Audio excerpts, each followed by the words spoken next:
मी एक खास प्रकारची रेमेडी फक्त 7 दिवसांसाठी माझ्या केसांवरती वापरून बघितली आणि त्यानंतर फक्त आणि फक्त 7 दिवसांमध्येच माझी केस गळती कायमची बंद झाली आणि त्यानंतर काही दिवसांमध्येच माझे केस अगदी खांद्यापासून ते कमरेपर्यंत लांब झाले.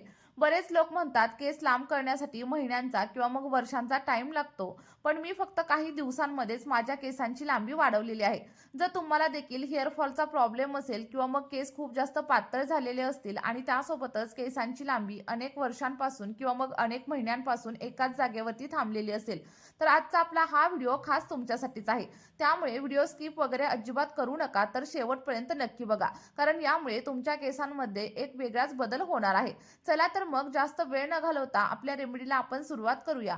पण त्या अगोदर एक छोटीशी विनंती आहे, जर चॅनलवरती नवीन असाल तर चॅनलला सबस्क्राईब करा आणि तुम्ही हा व्हिडिओ नक्की कोणत्या शहरामधून किंवा मग कोणत्या गावामधून पाहताय कमेंटमध्ये सांगायला विसरू नका. बघा, आपली ही पॉवरफुल अशी रेमेडी बनवण्यासाठी सगळ्यात पहिल्यांदा आपल्याला इथं चहा पावडरचा वापर करायचा आहे. तुमच्या घरामध्ये जी कोणती चहापत्ती अवेलेबल असेल तिचा वापर तुम्ही इथं नक्कीच करू शकता. मी तुम्हाला असं पर्टिक्युलर एखाद्या ब्रँडचं नाव वगैरे अजिबात सांगणार नाहीये. फक्त एकच गोष्ट लक्षात ठेवायची, तुम्ही ज्या चहापत्तीचा वापर करत असाल त्यामध्ये कोणताही फ्लेवर असायला नको. आणि बघा, चहापत्ती जेवढी आपल्या आरोग्यासाठी हानिकारक असते तेवढीच आपल्या केसांसाठी ती फायदेशीर असते. यामुळे आपल्या केसांवरती एक नैसर्गिक चमक येते आणि त्यासोबतच जर तुम्हाला प्रीमॅच्युअर ग्रे हेअरची समस्या असेल तर ती देखील हळूहळू कमी होण्यासाठी मदत होते. बऱ्याच वेळा तुम्ही पाहिलेलं असेल की बरेच लोक मेहंदी भिजवताना चहापत्तीचा वापर करतात, कारण चहापत्तीच्या वापरामुळे आपल्या केसांवरती आणखी जास्त डार्क कलर येण्यासाठी मदत होत असते. आता बघा, आपली ही रेमेडी बनवण्यासाठी तुम्हाला एका जाड बुडाच्या भांड्याचा वापर करायचा आहे. जर तुमच्याकडे स्टीलचं भांडं असेल तर ते तुम्ही वापरू शकता किंवा मग तुमच्याकडे जे कोणतं भांडं असेल ना त्याचा वापर तुम्ही नक्कीच करू शकता. आता या भांड्यामध्ये आपल्याला साधारणतः 1 चमचा किंवा मग 1.5 चमचा एवढी चहापत्ती ऍड करायची आहे. आता केसांच्या लांबीनुसार चहापत्तीचं प्रमाण तुम्ही कमी किंवा जास्त देखील नक्कीच करू शकता. त्यानंतर साधारणतः अर्धा ग्लास किंवा मग 1 ग्लास एवढं फिल्टर केलेलं पाणी देखील याच्यामध्ये ऍड करा. आणि जर तुमच्याकडे फिल्टर केलेलं पाणी नसेल तर तुम्ही पिण्यासाठी जे कोणतं पाणी वापरत असाल त्याचा वापर इथं नक्कीच करू शकता.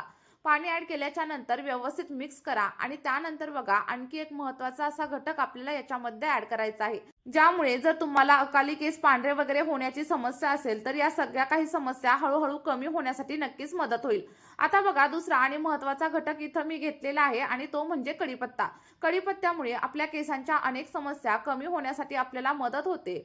जर तुम्हाला अकाली केस पांढरे होण्याची समस्या असेल ना तर ती देखील कढीपत्त्यामुळे कमी होते. आणि कढीपत्त्यामध्ये असे भरपूर सारे अँटीऑक्सिडंट असतात ज्यामुळे केस गळती कमी होते आणि त्यासोबतच केस अगदी सिल्की, स्मूथ आणि शायनी होण्यासाठी देखील मदत होत असते. आता बघा, कढीपत्त्याची पानं आपल्याला साधारणतः 1 मूठभर एवढी घ्यायची आहेत आणि जर तुम्हाला फ्रेश कढीपत्ता भेटला नाही तर तुम्ही कढीपत्त्याच्या पावडरचा वापर देखील नक्कीच करू शकता. आणि याची लिंक देखील मी तुम्हाला डिस्क्रिप्शन बॉक्समध्ये प्रोव्हाइड करते, तुम्ही तिथून देखील नक्कीच परचेस करू शकता. आता बघा, सगळ्यात शेवटी आपल्याला याच्यामध्ये अतिशय महत्त्वाचा असा घटक ऍड करायचा आहे, ज्यामुळे तुमच्या टक्कल पडलेल्या जागेवरती देखील नवीन केस उगवण्यासाठी मदत होणार आहे. आणि तो म्हणजे कांदा. कारण कांदा आपल्या केसांसाठी एखाद्या वरदानासारखं काम करतो. तुम्ही पाहिलेलंच असेल की मार्केटमध्ये अनेक मोठमोठे ब्रँड्स म्हणजेच मोठमोठ्या कंपन्या आपल्या प्रोडक्ट्समध्ये कांद्याचा वापर खूप जास्त प्रमाणात करतात, कारण कांद्यामुळे केस गळतीची समस्या कमी होते आणि सोबतच छोटे छोटे बेबी हेअर्स याला देखील मदत होत असते. जेवढ्या तुम्ही लाल कलरचा कांदा घ्याल तेवढा छान असा रिझल्ट तुम्हाला मिळणार आहे, कारण लाल कलरच्या कांद्यामध्ये सल्फरचं प्रमाण खूप जास्त असतं आणि त्यासोबतच यामध्ये खूप सारे व्हिटॅमिन्स असतात, ज्यामुळे केसांच्या वाढीसाठी मदत होत असते. आता बघा, जे काही चहापत्ती आणि कढीपत्ता आपण गरम होण्यासाठी म्हणजेच उकळण्यासाठी ठेवलेला होता तो देखील आता व्यवस्थित असा बॉईल झालाय आणि अगदी 2 ते 3 मिनिटं बॉईल झाल्याच्या नंतर आपण जो काही कांदा कट करून घेतलेला होता तो देखील आपल्याला याच्यामध्ये ऍड करायचा आहे. आणि तुम्ही इथं पाहू शकता, जसं जसं पाणी उकळायला सुरुवात झाली तेव्हा पाण्याचा कलर चेंज झालेला तुम्हाला दिसत असेल. म्हणजेच काय, तर आपण घेतलेली चहापत्ती आणि सोबतच कढीपत्त्यामधील नैसर्गिक पोषक तत्व आपल्या पाण्यामध्ये मिक्स होण्यासाठी सुरुवात झालेली आहे. बघा, साधारणतः 3 ते 4 मिनिटं तुम्हाला हे सगळं काही पाणी व्यवस्थित असं बॉईल करून घ्यायचंय. आणि जेव्हा तुम्हाला वाटेल की चहापत्ती आणि कढीपत्त्यामधील सगळे काही गुणधर्म आपल्या पाण्यामध्ये उतरलेले आहेत, तेव्हा तुम्हाला काय करायचंय, जो काही कांदा आपण कट करून घेतलेला होता ना तो कांदा देखील याच्यामध्ये ऍड करायचा आहे. आता बघा, कांदा ऍड केल्याच्या नंतर पुन्हा एकदा 7 ते 8 मिनिटांसाठी आपल्याला हे सगळं काही पाणी बॉईल करायचंय. आणि आता तुम्हाला एकच प्रश्न पडलेला असेल की सगळं काही सिरम पूर्णपणे रेडी होण्यासाठी आपल्याला नक्की किती टाइम टाइम लागतो. तर बघा तुम्हाला साधारणतः 12 ते 15 मिनिटांचा टाइम लागतो आणि एवढ्या टायमिंगमध्ये तुमचं सिरम अगदी इथं रेडी होतं. आता इथं एकच गोष्ट लक्षात ठेवायची, सिरम तुम्हाला एकदम लो फ्लेमवरती किंवा मग मीडियम फ्लेमवरतीच बनवायचं आहे. हाय फ्लेमवरती वगैरे अजिबात बनवू नका. आणि बघा सिरम रेडी झाल्याच्या नंतर याचा वापर कसा करायचा हे देखील मी तुम्हाला सविस्तर सांगणार आहे. त्यामुळे व्हिडिओ स्किप वगैरे अजिबात करू नका, तर शेवटपर्यंत नक्की बघा. आणि त्यासोबतच जर तुम्ही चॅनलवरती नवीन असाल तर चॅनलला सबस्क्राईब करा आणि व्हिडिओ तुम्हाला थोडा जरी हेल्पफुल वाटला असेल ना, तर व्हिडिओला एक लाईक केल्याशिवाय अजिबात जाऊ नका. आणि तुम्ही आपला हा व्हिडिओ नक्की कोणत्या शहरामधून किंवा मग कोणत्या गावामधून पाहताय कमेंटमध्ये सांगायला अजिबात विसरू नका, जेणेकरून मला देखील समजेल की माझे व्हिडिओ नक्की कुठं कुठंपर्यंत पोहोचत आहेत. आता तुम्ही इथं बघू शकता आपलं सगळं काही पाणी व्यवस्थित असं बॉईल झालंय आणि त्यासोबतच पाण्याचा रंग देखील अगदी डार्क झालेला आहे. तर या लेवलला तुम्हाला काय करायचंय, गॅसची फ्लेम बंद करायची आहे आणि त्यानंतर तुम्ही सगळं काही पाणी थंड होण्यासाठी असंच ठेवून देऊ शकता. आणि जर तुमच्याकडे टाइम नसेल तर गरम असताना देखील तुम्ही हे गाळून घेऊ शकता. फक्त इथं एकच गोष्ट लक्षात ठेवायची, जेव्हा पण हे सिरम तुम्ही तुमच्या केसांवरती अप्लाय कराल तेव्हा पूर्णपणे थंड करायचं आणि त्यानंतरच केसांवरती अप्लाय करायचं. आता मी देखील थोडंसं सिरम गरम असतानाच इथं गाळून घेतेय, पण जेव्हा याला मी केसांवरती अप्लाय करणार तेव्हा पूर्णपणे थंड करणार आणि त्यानंतरच केसांवरती अप्लाय करणार. आता आपलं आयुर्वेदिक असं सिरम इथं रेडी झालंय आणि हे सिरम वापरण्याच्या 2 वेगवेगळ्या पद्धती आज मी तुम्हाला सांगणार आहे. तुम्हाला जी कोणती पद्धत योग्य वाटेल तिचा वापर तुम्ही तुमच्या केसांसाठी नक्कीच करू शकता.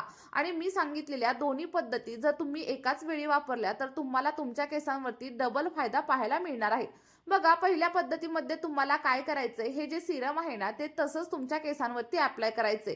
आणि बाय चान्स जर तुमचे केस खूप जास्त ड्राय असतील, रफ असतील, तर तुम्हाला काय करायचंय, साधारणतः 1 चमचा एवढं कोकोनट ऑइल म्हणजेच खोबरेल तेल देखील याच्यामध्ये ऍड करायचे. आणि जर खोबरेल तेल वापरायचंच नसेल तर तुम्ही व्हिटॅमिन ईचं कॅप्सूल देखील नक्कीच वापरू शकता.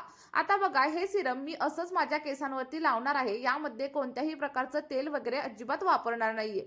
तर वापरताना किंवा मग केसांवरती अप्लाय करताना तुम्हाला काय करायचंय, हे सगळं काही सिरम एखाद्या स्प्रे बॉटलमध्ये ट्रान्सफर करायचे आणि त्यानंतर केसांवरती अप्लाय करायचे. आता बघा हे रेडी झालेलं सिरम तुम्ही स्टोअर देखील करून ठेवू शकता. फक्त तुम्हाला एखाद्या काचेच्या बरणीमध्ये आणि फ्रीजमध्येच याला स्टोअर करून ठेवायचे. जर असं केलं तर तुम्ही एका आठवड्यासाठी हे सिरम स्टोअर देखील नक्कीच करू शकता. आता बघा अप्लाय केल्याच्या नंतर तुम्हाला काय करायचंय, स्कॅल्पवरती मसाज करायचे आणि 2 तासांसाठी हे सिरम केसांवरती तसंच ठेवायचे आणि त्यानंतर तुम्हाला हेअर वॉश करायचंय. आता बघा हेअर वॉश करण्याची पद्धत देखील मी तुम्हाला सांगते. तर हेअर वॉश करताना काय करायचंय, आपण जे काही सिरम बनवलंय ते थोडंसं एका वाटीमध्ये काढून घ्या आणि त्यामध्ये नॉर्मल पाणी ऍड करा. सोबतच तुम्ही तुमच्या केसांसाठी जो कोणता शॅम्पू वापरत असाल तो शॅम्पू याच्यामध्ये ऍड करा आणि व्यवस्थित असं मिक्स करून घ्या.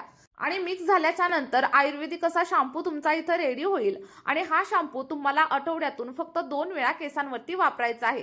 जर तुम्ही माझी पहिली पद्धत वापरली तर ती देखील तुम्हाला आठवड्यातून फक्त 2 वेळाच वापरायची आहे आणि त्यासोबतच शॅम्पू देखील फक्त आठवड्यातून 2 वेळाच तुम्हाला वापरायचा आहे.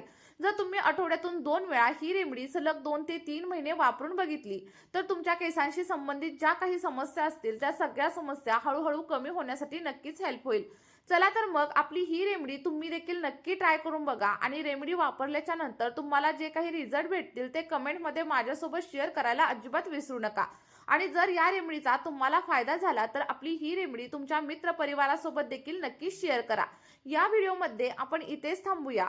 भेटूया अशाच एका नवीन व्हिडिओमध्ये आणि एका नवीन अशा नैसर्गिक रेमेडी सोबत. आपला हा व्हिडिओ तुम्ही शेवटपर्यंत पाहिल्याबद्दल खूप खूप धन्यवाद. Bye bye.